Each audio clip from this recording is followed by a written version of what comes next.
মানে আপনারা যে মানববন্ধন করছেন কারণটা কি, বা আপনি কি নিজে ভুক্তভোগী কিনা, বা কত টাকা আপনার আচ্ছা, আমি আসলে ভুক্তভোগী বলা যায় কি। আর হচ্ছে আমরা 2023 সাল থেকে আমরা এটা শুরু করেছিলাম, একটা জীবন বীমার একটা প্রিমিয়াম একটা শুরু করেছিলাম।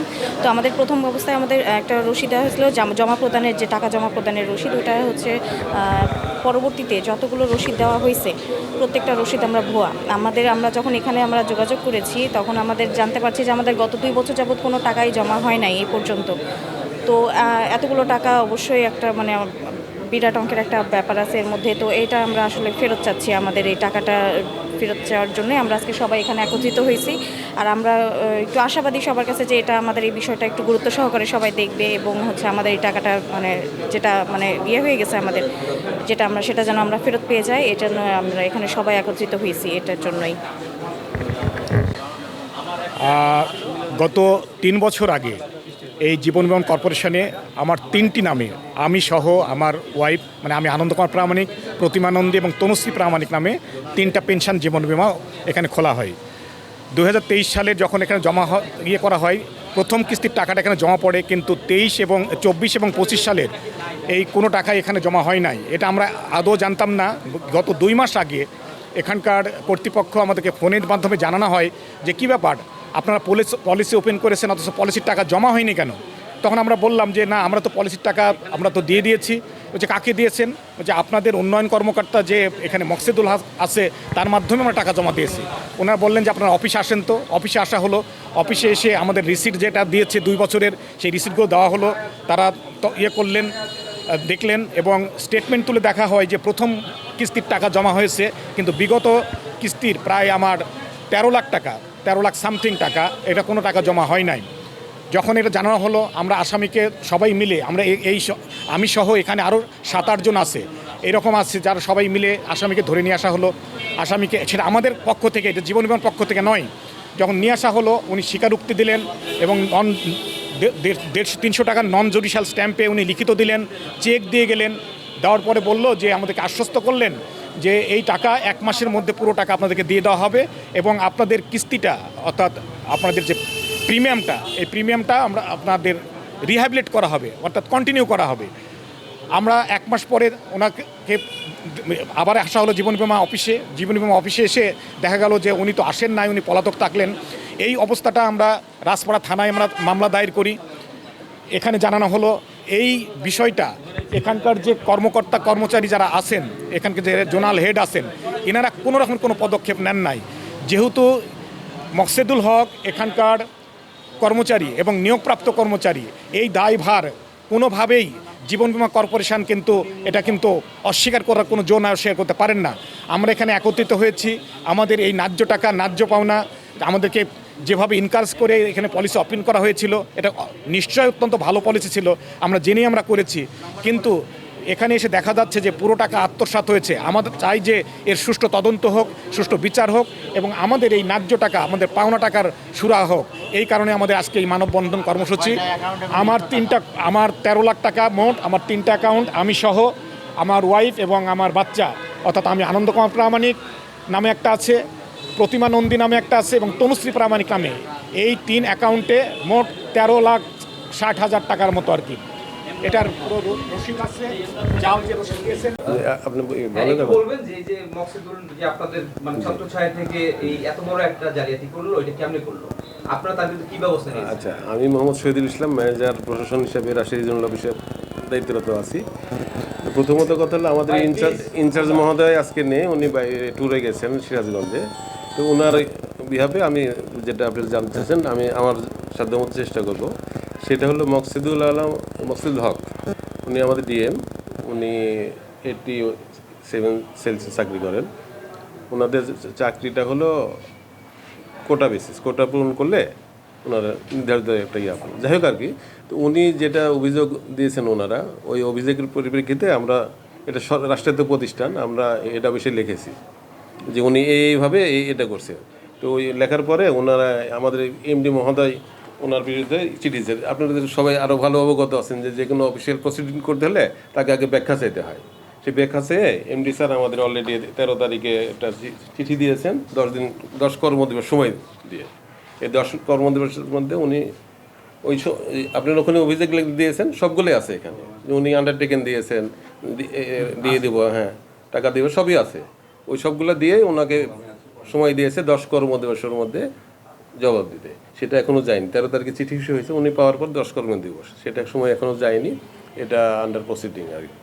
পাওয়ার পর তখন ওই মানে আমরা তো ব্যক্তিগতভাবে এই অফিস কোনো সিদ্ধান্ত নিতে পারবে না, এমডি মহোদয় যেটা নির্দেশ দেবেন সেই মধ্যে সেই উনি যে দিয়েছে এই সেই চিঠি আমরা ফাইল আমরা রেখেছি আর আমরা পাঠিয়েছি, আমরা চেষ্টাও করতেছি যে হ্যাঁ উনি স্বীকার করেছেন এবং ওই 300 টাকার স্ট্যাম্পে লিখিত দিয়েছেন। ওই যে অসীমদা বা যে সমস্ত ভিক্টিমগুলো ছিলেন ওনাদের কাছে লিখিত আছে, হ্যাঁ হ্যাঁ আত্মসাৎ করেছে। আমি নিজে নিয়েছি, ব্যক্তিগতভাবে নিয়েছি, অফিসিয়াল নিয়ে নেই, এটা স্বীকার করেছেন এবং লিখিতও দিয়েছেন। এবং টাকা যে ফেরত দেবো ওনার বাবা এবং মামা আসছিলেন ওই ঘটনার দিনে। আচ্ছা আইনগত আচ্ছা সুযোগটা হলো হ্যাঁ আমরা মামলা করতে হলে আমাদের হেড অফিসের অনুমোদন লাগবে। যে কোনো প্রসিডিংয়ে গেলে হেড অফিসের অনুমতি ছাড়া আমরা কিছু করতে পারবো না।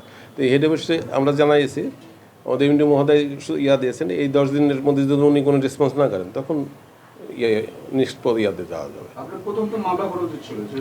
প্রথমে আমি তো সরাসরি করতে পারবো না, আমার প্রতিষ্ঠান করতে অনুমতি নেওয়া লাগবে। এটা একটা সরকারি প্রতিষ্ঠান, আপনারা তো জানেন না।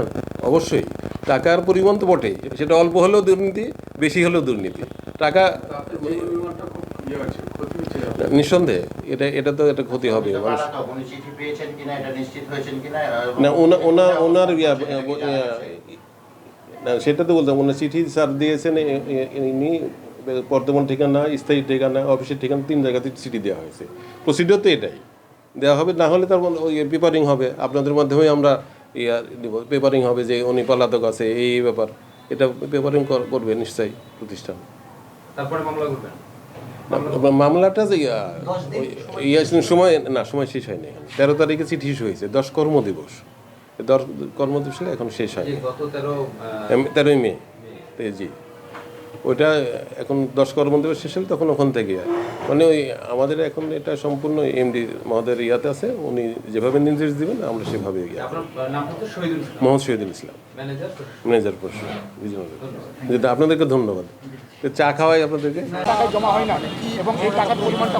আচ্ছা, আমরা 3 বছর আগে জীবন বীমা পেনশন স্কিম নামে একটা স্কিম আছে, ওইটা খুলেছি। আমাদের বাৎসরিক প্রিমিয়াম ছিল 2,11,000 টাকা। আমাদের প্রিমিয়ামও আমরা দিয়েছি, প্রথম প্রিমিয়াম, এবং আমরা আমাদের যেটা দলিল যেটা বলে ওই দলিলটাও পেয়েছি। এবং পরপর 3 বছর আমরা নিয়মিতভাবে জমাও দিয়েছি।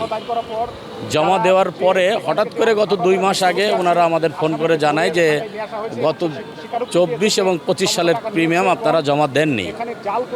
তখন আমরা আসি, যে দেখা করি যে আমাদের কাছে তো জমা রসিদ আছে, আপনারা কেন বলছেন যে আমরা জমা দেইনি? না, বলছে যে এই রসিদ ভুয়া। তখন আপনাদের অফিসারই এই রসিদ আমাদের দিয়েছে এবং জীবন বীমার প্রিন্টেড কাগজে। তখন ওনাদের টনক নড়ে এবং ওনারা ওই ছেলেকে মকসুদুল হক নামে একটা ওনাদের অফিসার ছিলেন, ওনার মাধ্যম দিয়ে জমা হয়। ডাকার পরে ও সব স্বীকার করে যে আমি নিয়েছি, ভুয়া রসিদ দিয়েছি। এবং ওনারা হেড অফিসে এই চিঠি ওনারা এটা দিয়েছেন এটার ব্যাপারে। কিন্তু গত 2 মাস হয়ে গেল, কোনো পদক্ষেপও নাই। আমাদের পলিসিটা এখন নষ্ট হয়ে যাওয়ার মতো অবস্থা। আমরা 2,22,000 দিয়েছি, আরও 4,22,000 টাকা মতো তাদের কাছে আমরা মানে পেন্ডিং আছে, যেটা আমরা পাইনি আর কি, আমাদের অ্যাকাউন্টে জমা হয়নি।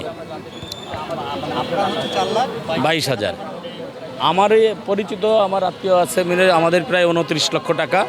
এখন আমরা জানতে পাচ্ছি যে এরকম টাকার পরিমাণ প্রায় কোটির কাছাকাছি।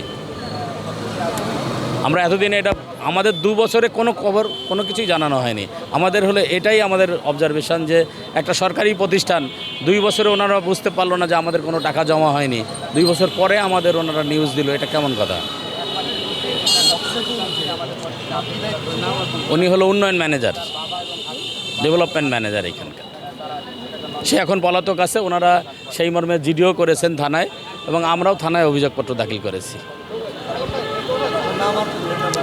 আমি Asim Kumar Das, zonal head, NRBC bank.